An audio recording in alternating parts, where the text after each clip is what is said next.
हॉटेलपेक्षा जास्त tasty veg hakka noodles घरी बनवायचे आहेत का? तर ही रेसिपी तुम्ही शेवटपर्यंत नक्की पहा. तर नमस्कार मित्रांनो, सुप्रियाज किचनमध्ये तुमचं मनापासून स्वागत आहे. आज आपण बनवणार आहोत झटपट तयार होणारे व्हेज हक्का नूडल्स. तर त्यासाठी लागणारे साहित्य पाहूया. तर इथे मी गाजर घेतला आहे, शिमला मिरची, कांदा, कोथिंबीर, पत्ताकोबी, नंतर इथे आलं, स्प्रिंग ऑनियन घेतले आहेत आणि इथे मी लसूण कट करून घेतला आहे.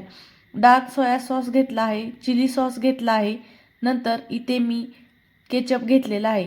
तर इथे आपण चिंग्सचे हे नूडल्स यूज करणार आहोत. तर त्यासाठी कढईमध्ये 1 लिटर पाणी गरम करून घेतलेलं आहे. तर आता या पाण्यामध्ये आपण अर्धा चमचा मीठ घालून घेणार आहोत आणि अर्धा चमचा तेल घालून घेणार आहोत. तर मीठ घातल्यामुळे नूडल्सला टेस्ट चांगली येते आणि तेल घातल्यामुळे नूडल्स एकदम सुटसुटीत असे होतात. आता नूडल्स यामध्ये आपण घालून घेऊया आणि याला आपण फोर्कच्या सहाय्याने असं हलवून नूडल्स आपण सेपरेट करून घेणार आहोत. तर बघा, आता चांगले नूडल्स उकळू द्यायचे आहेत. आता झाकून ठेवून आपण 80% नूडल्स कुक करून घेणार आहोत. तर इथे आपण 80%च नूडल्स कुक करायचे आहेत, जास्त शिजवून घ्यायचे नाहीत. तर अशा चाळणीमध्ये आता याला आपण स्ट्रेन करून घेणार आहोत. तर आता आपण सर्व नूडल्स गाळून घेऊया. यामधील सर्व पाणी काढून घ्यायचं आहे आणि आता आपण नूडल्स थंड करून घेणार आहोत. तर आता आपण यावर थंड पाणी घालून घेणार आहोत, जेणेकरून आपल्या नूडल्सची कुकिंग प्रोसेस थांबली जाईल आणि आपले नूडल्स जास्त कुक होणार नाहीत. तर अशा प्रकारे आपण थंड पाणी घालून घ्यायचं आहे आणि संपूर्ण नूडल्स थंड करून घ्यायचे आहेत. नंतर यामध्ये थोडंसं तेल घालून घ्यायचं आहे आणि सर्व नूडल्सला लावून घ्यायचं आहे.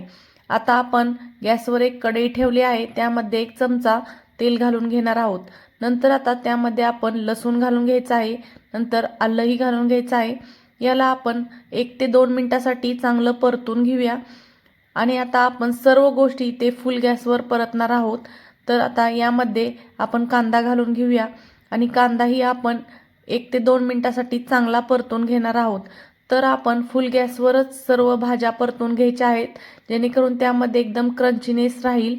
तर बघा, आता आपला कांदा परतून झाला आहे. तर यामध्ये आता आपण कोबी घालून घेणार आहोत. तर मी बघा एकदम बारीक स्लाइसमध्ये कोबी कट करून घेतला होता. आता आपण त्याला 2 ते 3 मिनिटं परतून घेऊया. नंतर यामध्ये गाजर घालायचं आहे आणि गाजरही असंच 1 ते 2 मिनिटासाठी परतून घ्यायचं आहे. तर आता सर्व भाज्या एकदम फुल गॅसवर भाजून घ्यायच्या आहेत आणि त्यामध्ये आता थोडंसं मीठ घालून घेऊया आणि आपण त्याला 2 ते 3 मिनिटासाठी असंच परतून घेऊया. आता शिमला मिरची घालून घ्यायची आहे आणि तीही आपण 2 ते 3 मिनिटासाठी चांगली परतून घेऊया. तर बघा, सर्व भाज्या मस्त अशा परतून झालेल्या आहेत आणि त्यामध्ये मस्त असं क्रंचीनेस आलेला आहे. तर आपण यामध्ये आता नूडल्स घालून घेणार आहोत. नूडल्स घातल्यानंतर आता या नूडल्सवर आपण सर्व सॉसेस घालून घ्यायचं आहे.